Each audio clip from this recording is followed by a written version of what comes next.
God will only give you as much as you can handle. I don't know who said that, but it's a lie. And it's a lie that we tell ourselves to make ourselves feel better, to comfort. And God knows we need comfort often because there is a tremendous amount of injustice in the world and suffering and pain. Now, for one reason, I know that this quote is not true, is the experience of childbirth.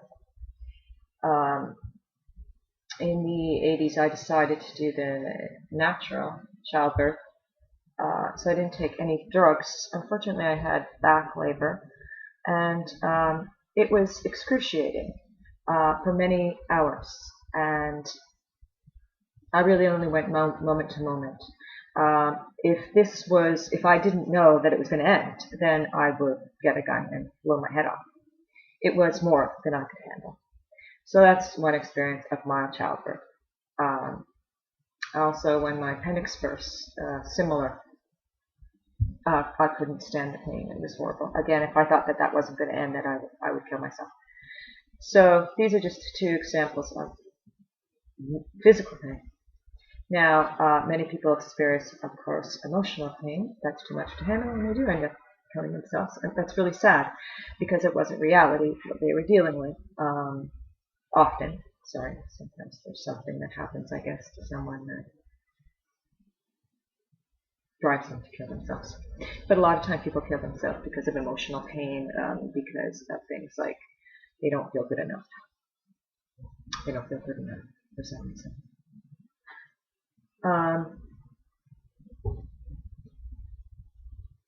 God has a purpose for your pain, a reason for your struggle, and a compensation for your faithfulness. Don't give up.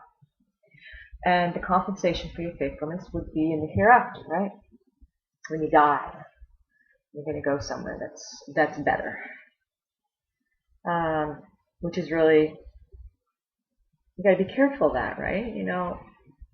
Because when we follow this kind of logic, it is through a desperation, a feeling of helplessness and hopelessness, that there's really nothing else we can do. And the problem with that is then we step away from our responsibility of dealing with things as they are here now. And there are many people, if you are not suffering right now, there are many people who are. And because I went through the experience of the childbirth, I know that moment-to-moment agony is horrific. Dying of starvation is moment-to-moment agony. Lots of little children are actually experiencing this in this moment, and they can't go get something to end it. They don't know how. They don't have the means. And they are suffering horribly in this moment. Millions of them are. Is there a God that has a plan for that? Does God only give these little children what they can handle? That's not true, because no one can handle that kind of agony.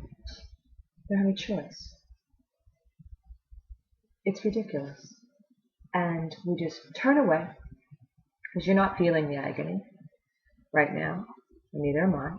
We're all guilty here. I'm not pointing fingers. I am responsible as you are responsible.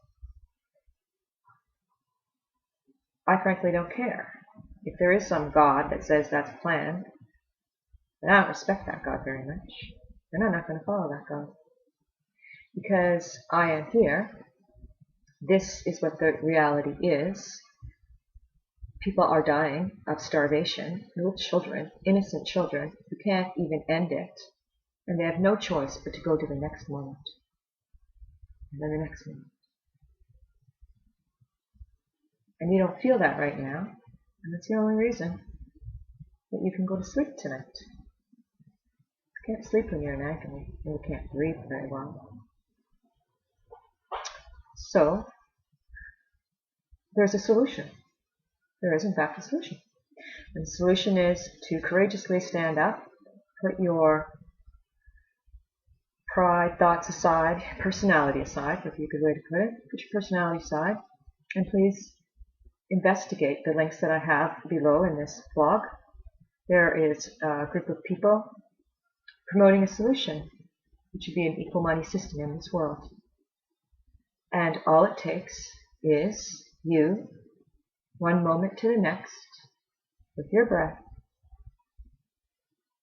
to join us, investigate, educate yourself. There is much support here. There's much being done. It is possible. Of course it's possible. We can change the world. Of course we can. But it does take one person joining another person and another person. And that's you.